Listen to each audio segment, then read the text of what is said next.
this deficit down. That is critical. Now, I'm proud that we passed a recovery plan free of earmarks. And I want to pass a budget next year that ensures that each dollar we spend reflects only our most important national priorities. And yesterday I held a fiscal summit where I pledged to cut the deficit in half by the end of my first term in office. My administration has also begun to go line by line through the federal budget in order to eliminate wasteful and ineffective programs. As you can imagine, there's a process that will take some time, but we have already identified $2 trillion in savings over the next decade. In this budget,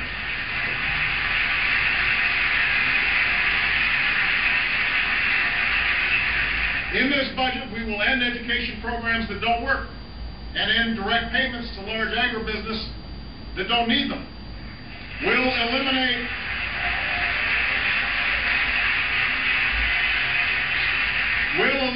the no-bid contracts that have wasted billions in Iraq and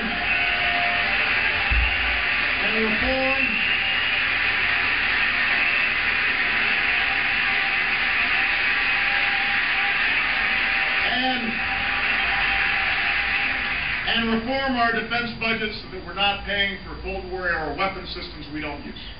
We will root out the waste and fraud and abuse in our Medicare program that doesn't make our seniors any healthier.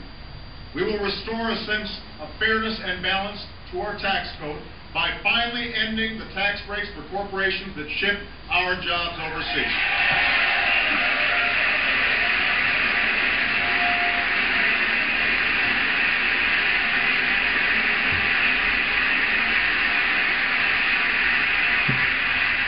That we don't use. In order to save our children from a future of debt, we will also end the tax breaks for the wealthiest 2% of Americans. Now, let me be clear. Let me be absolutely clear, because I know you'll end up hearing some of the same claims that rolling back these tax breaks means a massive tax increase on the American people. If your family earns less than $250,000 a year, $250,000 a year, you will not see your taxes increase a single dime. I repeat, not one single dime.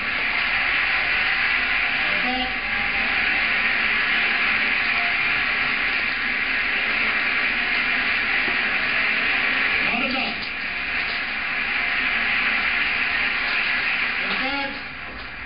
In fact, the recovery plan provides a tax cut. That's right, a tax cut for 95% of working families. And by the way, these checks are on the way.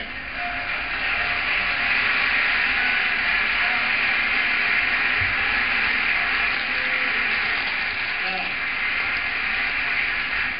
to preserve our long-term fiscal health, we must also address the growing cost in Medicare and Social Security. Comprehensive health care reform is the best way to strengthen Medicare for years to come. We must also begin a conversation on how to do the same for Social Security while creating tax-free universal savings accounts for all Americans.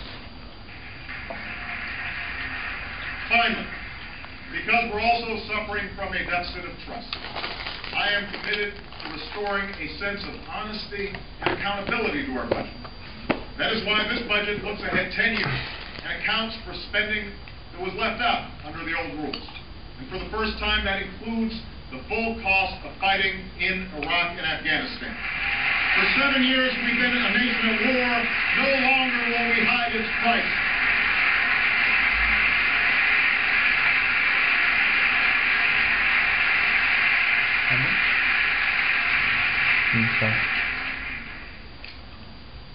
Along with our outstanding national security team, I am now carefully reviewing our policies in both wars.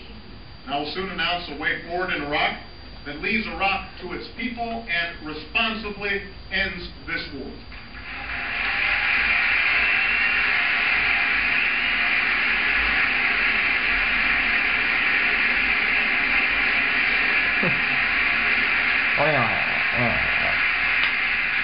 And with our friends and allies, we will forge a new and comprehensive strategy for Afghanistan and Pakistan to defeat al-Qaeda and combat extremism, because I will not allow terrorists to plot against the American people from safe havens halfway around the world. We will not allow it.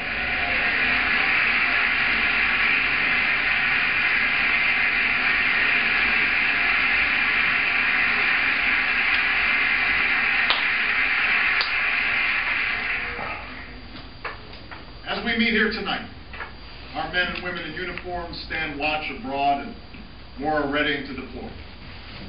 To each and every one of them, to the families who bear the quiet burden of their absence, Americans are united in sending one message. We honor your service. We are inspired by your sacrifice, and you have our unyielding support.